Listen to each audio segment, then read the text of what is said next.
So pretend they don't have any ideas. Pretend like they haven't committed to anything yet. And then put interests and passions aside for now. Park them with the train, leave them. We're walking away from the station now. Ask them if they could choose anywhere to live, wherever they live. These are really practical things. What does their perfect daily routine look like? If they could break down a week and they could live it how they want every week, what would that look like to them? What would they do? Who would they spend time with? What would they cook? Thinking about things in this way, this very physical way, is helpful for young adults because they can picture a lot of these things. And even if they can't picture necessarily the future in a concrete way, they can still extrapolate, this is kind of what I want my life to look like long term. These are the things that I'd like to be able to do. And then ask them what kind of goals they have. Do they want to travel? Do they want to own a house? If you guys live in an area and they want to stay where you live, if they want to own a house in that area, what kind of house would they want to have? Don't ask them any money questions necessarily yet, unless you know that your child has a goal income that they like to make. And then the last question is, and I always preface this with, you have to work. So if you could work where you wanted to work or how you wanted to work, how'd you do it? Would you go into an office? Would you work from home? Would you be able to get in a car and drive from work site to work site? Would you work 2 weeks at a time or 2 weeks and then have 2 weeks off? Like, how would you like to do that? And then just see what they say.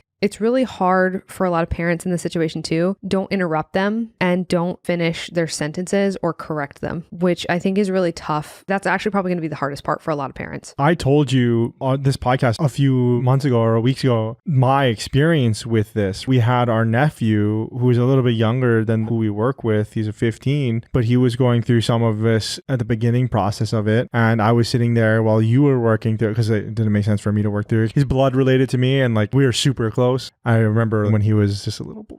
He's a little baby. Yeah, I didn't do it because I was like, this is too much for me to do. But then so you did it and he was giving his answers and I had to stop myself 27 times and not interrupt him and just jump down his throat. It's interesting because I'm used to it, but when it's somebody that you care about, it's so difficult to just have them, okay, speak, because he was saying some things and he's like, is that really what you, that's not what...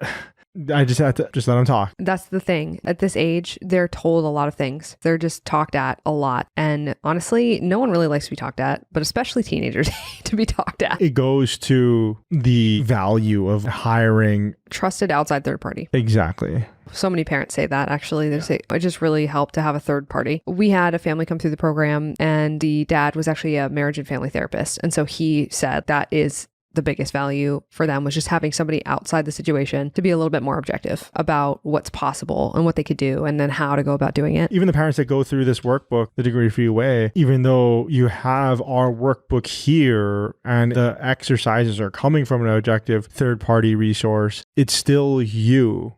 It's still all of your biases. It's still all of your history with them. It's still you, their mom, you, their dad, delivering it. And a lot of the parents that buy this workbook and do it with their young adults, they're good at it, but it's still, you can't get rid of it because at the end of the day, mom's standing right there. And they're your child and you love them so much and you just want to make it easier. You just want to help so badly. And that's the reason. So that's the big note here is just listen, do not interrupt, do not correct, and do not amend. Don't say, well, don't you mean? Nope, don't say that because they will stop. You're not going to actually get what they're thinking. And you really want to because that's the goal of this.